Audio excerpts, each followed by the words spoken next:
Go. Okay. I'm going to call to order the regular meeting of the Town of Jerome Design Review Board. Today is Monday, April 5th, 2021. It's 6 p.m. And I'm just checking, does everyone have the revised agenda from March 31st? Yes. Yes. Cool. Rosa, can you do a roll call? Sure. Tyler Christensen, Here. Bryce Wood, Here. John McDonald, Here. Carol Whitner. Here. Thank you. Okay, on to item number 2, petitions from the public. John, do we have any petitions tonight? No, nothing that I've received so far. Okay, cool. On to item number 3, approval of the minutes of the regular meeting of March 1st, 2021. So make a comment that Rosa, thank you for doing such a good job on this. Has everyone had a chance to take a look at it? Yes. Thank you. You're welcome. I move we approve as presented. We have a motion. Do we have a second? I will second that. Saw Carol first. I'm going to give it to Carol. Okay, so a motion and second on the floor to approve the regular meeting minutes of March 1st, 2021. All those in favor, please say aye. Aye. Aye. And opposed? And that passes. Thank you so much, Rosa. Okay, on to item number 4, discussion about returning to in-person DRB meetings. I am fully vaccinated. Has anyone else got that? I am as well. Cool. Well, it looks like we're probably good to go. I feel safe if everyone else feels safe about it. I would. I'd like to meet all of you in person. Yeah, I'm eager to do these meetings on the dais. We've been talking about, we've been talking off and on about reopening town hall and starting in-person council meetings in May. That may or may not happen, but if the DRB is interested in going back to in-person in May, that'd be good timing. Is this something that should require a motion, or are we just all No, just formally agree? discussion. Yeah, just discussion. Okay. Well, I think Does anybody have any opposition to it? Has everybody been vaccinated that can be vaccinated? I have been. I haven't. Great. yeah, Great. only opposition. Yeah, I'm certainly. If someone wasn't vaccinated, then I would say, Yeah, we would. but that's not the case. So I think we're pretty good to go with that. Yeah, I'd love to get these back in person. One of my biggest concerns about COVID, other than people getting sick, is that it discourages public participation in meetings. Yeah. People are likely to show up in person, but they're not likely to jump in on a Zoom meeting. What has been discussed at council meetings is opening town hall back up, but also still practicing social distancing and having people coming into the building wearing masks. So, but when we're working amongst each other, no need to wear masks anymore. So I would think that if we're going to have public meetings, that people will be asked to do that, if we're going to do it at the chambers. Absolutely, and we've been opening up, starting to do in-person meetings with court, so I'll get some advice from them as well in terms of what's worked for them. Yes, Carol? My question is, if we do open that up and the public can come to our meetings, which is fine, they'll be required to wear a mask and maybe limit the number that can come in. I don't think a lot of people come to it. Typically, it's just the people who are interested in their particular petition, but Yes. No, that's a good point. We can state that requirement, and I think it's simple enough to clear out a few seats. We'll figure it out. yeah, as long as we knew how many people could be in there, because that would be good for their protection too. So, Yeah, absolutely. okay. Don, we're having a little trouble hearing you.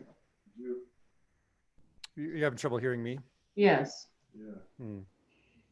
Just take the Move your microphone microphone out. closer. How about now? That's There you better. How about now? That's- So that's what it is. It's the mic. Okay, great. Thank you. I can hear you just fine. Okay, I think that sums up item 4. Great. Move on to item number 5, signage for new business, Ghost Town Girl. The applicant is Jeff Bass. I don't know if I say Bass or Bass. I think it's Bass. Bass, okay, Jeff Bass. The address is 408 Main Street. The owner of record is Janelle J. Knapp, I believe. These are hard names to just pronounce today. Mhm. This is in the C1 zone, and the applicant is seeking preliminary and final design for new signage. This will be DRB Resolution 2021-05. And I'll hand it over to John for a staff report.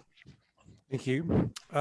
So pretty simple signage. The sign that they're proposing, they're likening it to the size of a street sign. It's only 6 inches by about 30 inches. They did put letters on the window already. I mentioned this to them and also another new business in town that we'll be seeing probably a sign next month. A lot of people don't realize that signage in the window is we consider it permanent signage. So as part of this approval, we want to consider both the new small sign, the 6-inch by 30-inch projecting sign, as well as the window signage. They're well under the maximum allowable size. There is one question, and I think it's okay with the applicant either way. I notice that they're not here during the meeting. I did mention them that the meeting was tonight, but they do have a sign above. If you look at the Ghost Town Girl picture, the one in the window, the letters on the window, it's on the metal, I don't know what you call that, fascia, just above that. And if you give me a second, I'll pull up a better picture. I'm going to see if I can share my screen here. So can you guys see the picture here? Oh, yeah. So this is the sign above, says gallery. So I think Knapp, one of the Knapps, one of the family members previously owned this and operated this as a gallery. Maybe some of your older residents might remember when it was an art gallery. They've suggested leaving that sign up, and we do have that authority. The DRB does have that authority under the zoning ordinance to leave what we would consider historical signs. It's in pretty poor shape. You can see the Y is actually cracked or broken. It looks like it's made out of wood. It's really up to the discretion of the board. I think the applicant is fine with it either way, but I brought it up in the staff report and I wanted to bring it up to you, to the entire board, to see if it's something you thought they should leave or if it's something that should be removed. So those are the only thoughts I have. Unfortunately, I don't see the applicant did not join us today, so we can't speak to that directly, but that's the only concern I had about this proposal. Thank you. Thank you, John. Yes, Carol, you have a question? Well, my only comment is, I remember when Janelle had her gallery there, and I think her husband before her as well, probably Bryce would know. But that gallery plaque has been up there all along, and I think it ought to stay. I mean, maybe they can repair the Y or something, but Yeah. I like that sign up there. If you took it down, you'd know it was gone. I think it looks good there. So that's my opinion. Yes, Bryce. Okay, yeah, I do know Janelle Knapp, and I knew Noel Knapp too. This has been a gallery as long as I've known. And they've owned that building for as long as I've known Jerome. And I agree with Carol. I think that I would miss that little touch if it wasn't there. So I will take this opportunity to make a motion to approve this application as it's submitted. Second. Okay, we have a motion on the floor. Do we have any other comments or questions before? Just a quick point of order. So that would be the adoption of resolution 2021-05, correct? Yes. John, I saw your hand up. Yeah, I just wanted to make sure we were going to include the fact that the gallery sign on the building, which really blends into the whole building over the years, it kind of just faded right in. It should remain. It's I hate to use the word historic, but in a way, it really is historic because it's been there at least 30 years. Oh, wow. And the board does have the authority not only for historic signs, but signs that are considered, I guess what was the term in the ordinance, something like unique or of significance, particular interest. So if it is an existing sign of particular interest, whether this is historical or not, I think it is historical. That would clearly qualify. So if that's part of the motion, as part of the adoption of resolution 2021-05 to include that sign, I think that's appropriate. Okay. And John had second the motion, Tyler. I don't know if you saw. Okay, so we have a motion and a second. Any further comments or questions? Okay, I'm gonna call the question, see if I can word this correctly. Call the question to approve DRB Resolution 2021-05 with the addition that we ask that the gallery, the original gallery sign stay in place. Does that work out? All those in favor, please say aye. Aye. Aye. Aye. And opposed? And that passes DRB Resolution 2021-05 with the addition that the original gallery sign stay up. Great. Awesome. Okay, on to item number Somebody seconded there or thirded the motion.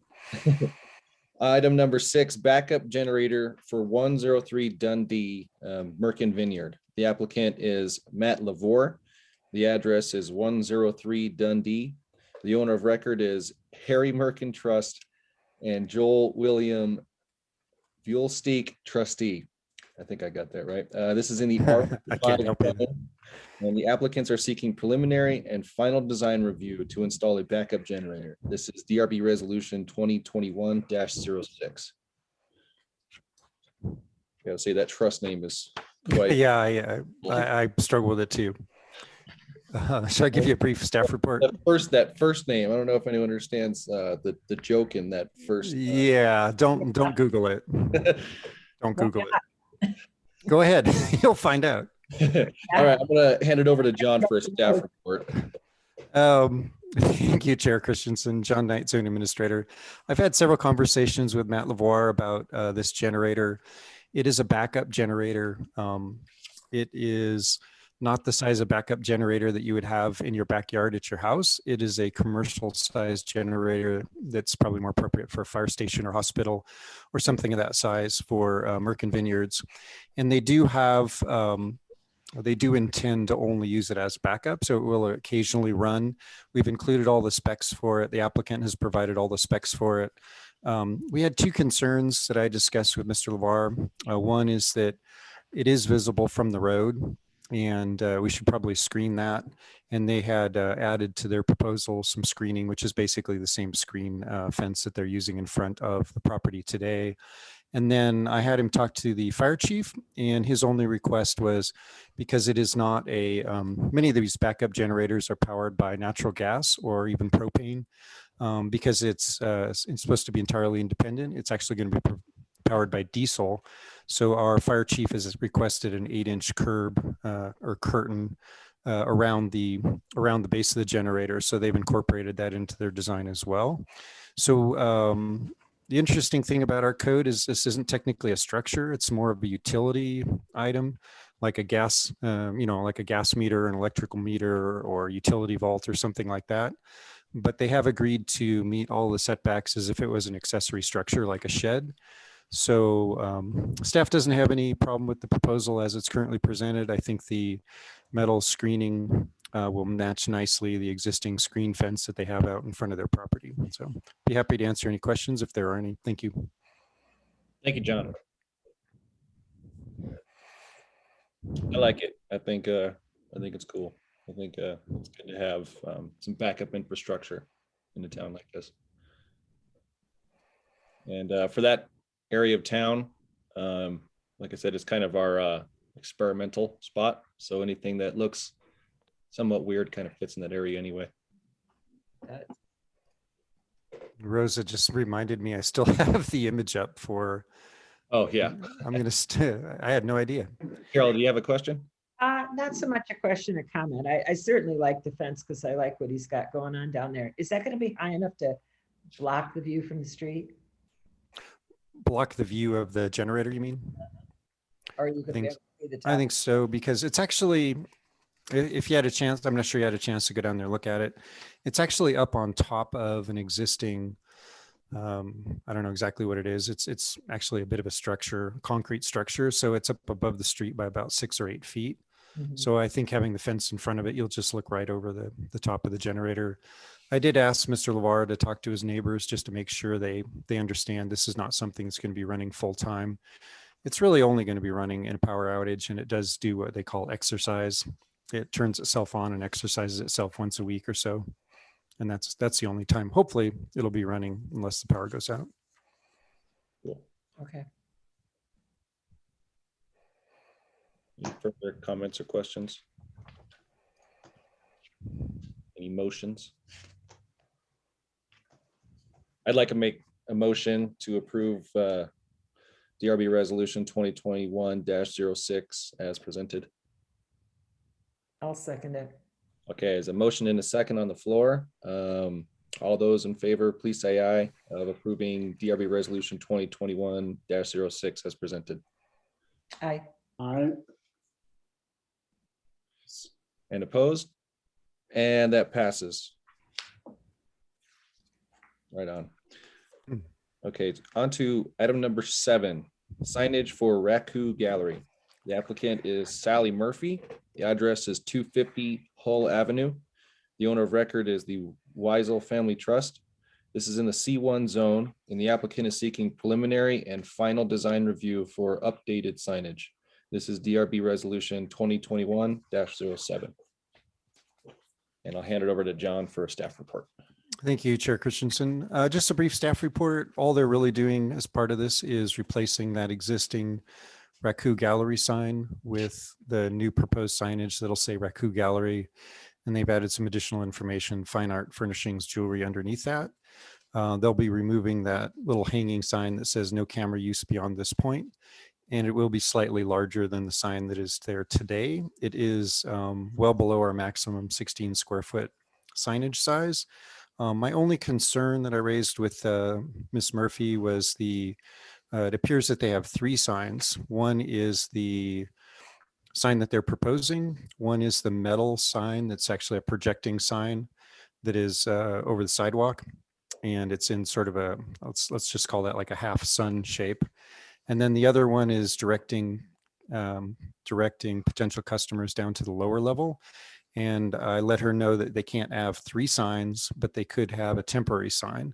And she said that sign actually was temporary, but they just, whoever's managing it just stopped taking it in and out. So I said, well, if you want to keep that sign, it will have to be classified as a temporary sign. And she was fine with that. And she said that they can take it in and out when they close in the evening. So that's the only concern I have. I think this is a nice improvement. You can see one of my concerns about signage in the town has always been that wood just does not weather well in our hot, dry climate. So you can see, right there in the example, the picture that she sent, that it has not weathered that well. I don't remember the exact date when this was originally approved. I think it was 2005. So you get a sense of what 15 years will do to a wood sign. And they are proposing a aluminum sign. So that should last a lot longer in the future. Thank you. Thank you, John. The only question I have is if we approve this, do we need to include in the wording that be a temporary sign down below? Or is that something we can go with after? Yeah, I mean, I can deal with that with the owner directly if it does, or the business owner in this case, if it does end up being an issue. I did let her know verbally. I don't think we're going to have an issue with it. It is just by the minutes, we can include it in the record. So if you want to include that in the motion, as part of the motion, that would be good, because that way we'll document it in the record as well. Okay. Yes, So Carol. I have a question, since some of this stuff is still new to me. So this is a 3rd sign, and if they take it, it's a temporary sign. And if they take it in and out every day, then that skirts that issue of the 3rd sign, just because it's not a permanent thing. Correct. Okay. And there are some restrictions on temporary signs. There's a lot of them around town, little A-frame signs and such. Yeah. But it is technically a 3rd sign. So as long as it's temporary and moves regularly, I don't think we're going to have a problem with it. Okay, I mean, it looks good. It's not it's not something that's not. It's to me, it's not that different than sort of an open close sign. It's really not intending to advertise for the business. It's just trying to direct traffic down to their lower level. I think it's pretty straightforward. I'd like to make a motion to approve this project 2021-07 as presented, with the addition that the sign on the lower level become a temporary sign. We have a motion and a second on the floor. All those in favor of approving DRB Resolution 2021-07 with the addition that the lower story sign be used as a temporary sign, please say aye. Aye. Aye. Aye. And opposed? And that motion passes. Can I ask a question about, it's kind of off topic. I'm not sure if this will affect point of order. Can I ask a question about a similar, or not a similar, another sign in that same area of town? Could we go back to that at the end? Okay, yeah. Unless it's related to this approval. No, it's not. Okay, yeah, if we can come back to that for, we can't really, we're not supposed to discuss it, but you can direct staff to look into it, but it can't be discussed. Okay. All right, moving on to item number 8, extension request for the Cuban Queen. The applicants are Wendy Jones and Josh Linder. The address is 324 Queen Street. The owner of record is the Cuban Queen Bordello LLC. The applicant is seeking an extension for a previous DRB approval. This is in the C1 zone, and this will be DRB Resolution 2021-08. I'll hand it over to John. Thank you, Chair Christensen. John Knight, zoning administrator. I noticed our applicant is here tonight, the first one.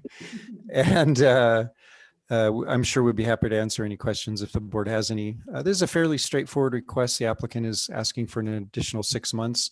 In terms of extension requests, just in terms of philosophy on extension requests, if somebody is actively moving forward with their project, we're inclined to give them an extension request. In this case, we have been working with the applicant fairly routinely on a regular basis. They've been coordinating with our building department, planning department, and I know they've been affected by COVID and some of the other things going on right now. And they're clearly moving forward with the project. They've been requesting a connection for utilities for water and sewer. And they also have to purchase some parking spaces that were part of a council agreement regarding parking easement. So in any case, they have been moving forward with the project. I don't have any issue from a staff standpoint in terms of granting the extension. As I mentioned, the applicant is on the call, is on the meeting tonight. So if you do have any additional questions for them, I'm sure they'd be happy to answer that. Thank you. Thank you, John. Yes, Wendy, I see you're on the call. Would you like to introduce yourself to the board and the record and speak a little bit about your project? Hi, yes, Wendy Jones, 324 Queen Street. So we're really excited. We've been making progress. It's been a difficult time to get things done. And then we've had COVID hiccups, and also we lost the general contractor we were working with since 2017 because construction has been kind of crazy. And so that was a really big blow, but there's always a silver lining. So we have secured a new general, and he actually has a current project in Jerome. So I think he's a really good fit. But that definitely put us behind, but we have been moving forward. Like John said, we've been checking the town's boxes, and we hired an archaeologist to do the cultural resource study. And so John has received that. And our architect is working and the engineers are working, but everybody is just booked so far out that we'd really appreciate just that little bit of extra time because we almost hit this deadline. Thank you so much, Wendy. Thank you. Excited to see that building come back to life. And I appreciate how hard you are working at getting that going. Are there any questions or comments from the board?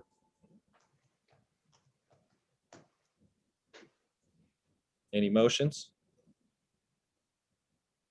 I'll move that we approve 08. resolution 2021-08 for the extension on the Cuban Queens work, and thank them for coming to us instead of us having to come to them and remind them. Appreciate it. Yeah. Okay, so there's a motion on the floor. Do we have a second? I'll second it. Okay, Carol's seconding. So I'm going to call the question to approve DRB Resolution 2021-08 as presented with a thank you. All those in favor, please say aye. Aye. Aye. And opposed? And it passes. Thank you so much, Wendy. Thank Good you. luck. Good luck. Yes. Wendy looked like she was playing the ghost of the Cuban Queen there, almost like a Yeah. disembodied head in the dark there. I don't know if that was purposeful, Wendy, but looked cool. Okay, on to item number 9, upgrade stairs and walkway at the Jerome Fire Station. Applicant is Jerome Fire Department. Address is 101 Main Street. The owner of record is the town of Jerome. This is in the C1 zone, and this is a courtesy review to replace existing wood stairs and walkway with steel, non-combustible material. And I'll hand it over to John for a staff report. Thank you, Chair Christensen. As you mentioned, this is what we consider a courtesy review for town projects. We're not required to go through the review process, the official DRB or P&Z review process. However, it's always been our policy to solicit input from the board if there is any. We did get financing approved by our council already, and our fire chief has included some of that information, and that was approved on March 9th, so fairly recently. And if you've been down to the Mid-State Motor Building, actually included a picture on the very back page showing basically what that looks like. It's a steel sort of mesh grating, and I think it's pretty tight mesh. It needs to be tight enough for people to be able to walk through, let's say with high heels, or get people out that might be using a cane or have other ambulatory issues. So if you're familiar with what they did there at the New State, or the New State building, it's very similar to that. And again, you can see how wood really does not age well in our hot, dry climate. So this will be there's a really great upgrade to the fire station. The fire chief did call me tonight. He said if there were any specific questions, we could get him on the line and answer that. But hopefully this will zip right through. So thank you. Thank you, John. Yeah, I like seeing stuff like this go in. It's a permanent fix, and it's a rustic look. It fits the town very well. And we don't need a motion. This is just any direction. If there were any suggested changes, we can pass that on to the fire department. Bryce? I'm really amazed tonight. We had 2 applications that included generators. If you read this thing, for the fire department, he wants a generator over there too. But that's not in the motion. That's just, I'm just expressing my surprise that suddenly this is a new subject for us. I would like to make a motion actually to approve this project for fire department. Okay, go ahead, John. Okay. Well, as I mentioned, we don't need a motion. This is just direction to staff. So if you have any specific direction to staff on changes, otherwise, that's all we need. Just any comments, thoughts, ideas. If you think it's a great idea, that's fine. If you have any suggestions for changes, we'll pass that on to the fire chief. I'm just curious, what are they gonna do with the old material? The old wood? I can find out. Because well, it is kind of old and dried out. I hate to just throw all that away. He's got some nice support beams. Yeah. For the trusses.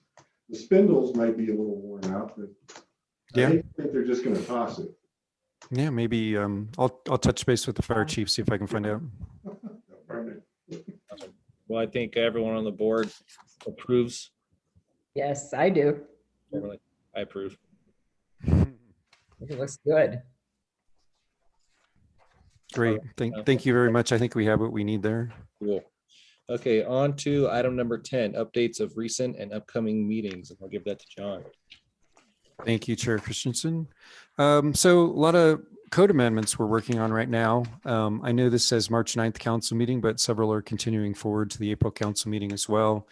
The transient lodging amendment actually had to do with primarily the Cuban Queen, and that was approved. That was a second reading, so that should be adopted by April 9th. And administrator's approval of small projects, which I believe I brought you at the previous meeting or perhaps one before.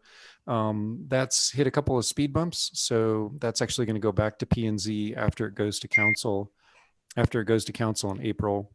The council did not feel comfortable at this time releasing a lot of the administrative approval items to staff, and they want to continue to keep the DRB basically reviewing all paint colors, changes, additions, changing out, any sort of materials, things like that.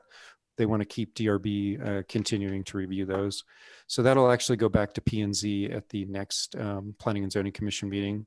We did find a new Planning and Zoning Commissioner, and that's Lori Riley's, and she's just had her first meeting and she's been doing great. We are looking at removing the district signs and replacing them with some sort of map. And we had some discussions at council level regarding tiny homes, but I think they're not ready to move forward on tiny homes at this point. We've had a lot of discussion about bees, especially in the business district and certain residential districts. And we actually hired a bee consultant, and he's prepared a report for us, which is going to go forward to the April meeting on some mitigation measures to help hopefully reduce some of the interaction with the more aggressive bees that people, primarily the business owners, have been having trouble with. We've had some discussions on the telecommunications ordinance, and at this point, we'll probably not be moving forward in the immediate future on that, but that'll be coming back at some point. And at the P&Z meeting, the only item on the agenda at that point was amendments to the sign ordinance regarding temporary signs, and that's actually going forward to the April council meeting. And that completes the current events. Thank you, John. And does that also cover item 11 too? I did have, so jumping straight to item 11, I did have a good meeting with the folks that are the new owners of the Mexican pool property, Cameron Sinclair and his partner Bethany.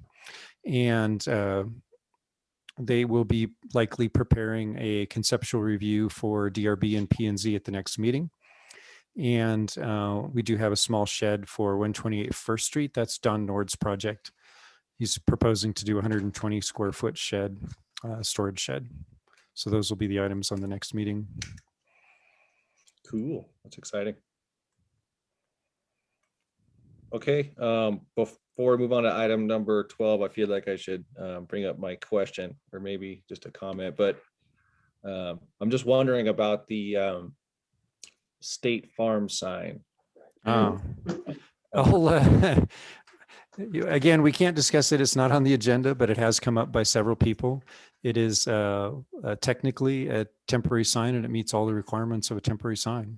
Okay. I'm hopeful that it's going to disappear in the near future, because we do have a new business that's going into that location.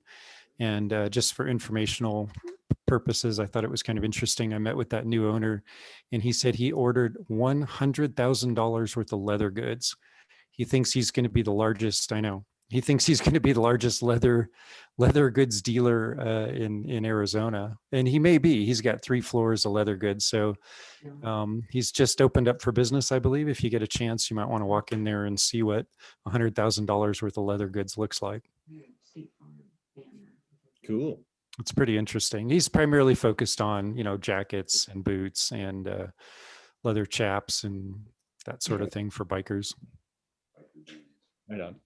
Lots of I have a fringe. question. I have a question. Yes, Carol. So, okay, I know we're not supposed to discuss it, but what is the time frame for the signs like that banner? Well, they actually have up to 45 days for temporary signs to keep them in place. Okay, The hard part for us is tracking the first day that sign came into place, but I do know from the email when that sign was first put up. So when 45 days rolls around, I'll ask them to remove it. Bryce. Just something about our historic ordinance. It used to be that we had this category of off-premise signs. That is a sign that advertises a business that's not attached to that business. And that played out in a few ways. We gave people who put their logos on their truck a hard time. Hmm. This was also the big argument against district signs in the first place, is that they are really off-premise signs, and it's a brand new category when that happened. That's just, I'm giving you my recollection of this issue. That's all. Yeah, and as I mentioned earlier, we're actually going forward to council at the next meeting to talk about temporary signage. So we may even have an opportunity to take another look at that. Cool. All right, well, I'm gonna stop that discussion. Yeah, we gotta, Discussion right there. and if the board would like me to agendize something about temporary signs in the commercial district for a future agenda, I think that's absolutely appropriate. How do we do that? You can just tell me you'd like, if this is something that the board is interested in, I'm happy to add that to one of our future agendas. It sounds like there's, yeah, I was gonna say, it sounds like there's some thoughtful discussion here. If you've had an opportunity to drive along Clark Street, you'll see that some temporary signs have popped up along the Ghost Town tours, the two competing businesses for Ghost Town tours. And I'm sort of wondering whether skeletons with T-shirts are temporary signs or not.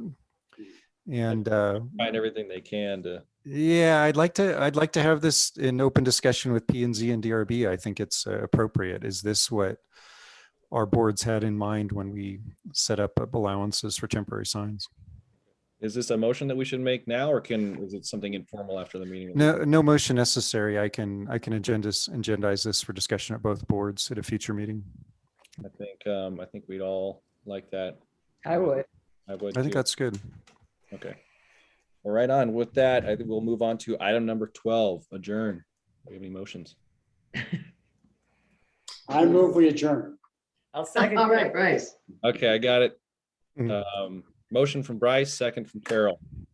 All those in favor of adjourning at 6:36 PM, please say aye. Hi. Aye. Aye, and oppose. And we are adjourned. Thank you guys so much. Thank you, John. Thank you, Rosa. Thank you, everyone. I'll run right down. Give me 5 minutes. I need to print them up. Okay, cool. And Okay, thank you. thanks, everyone.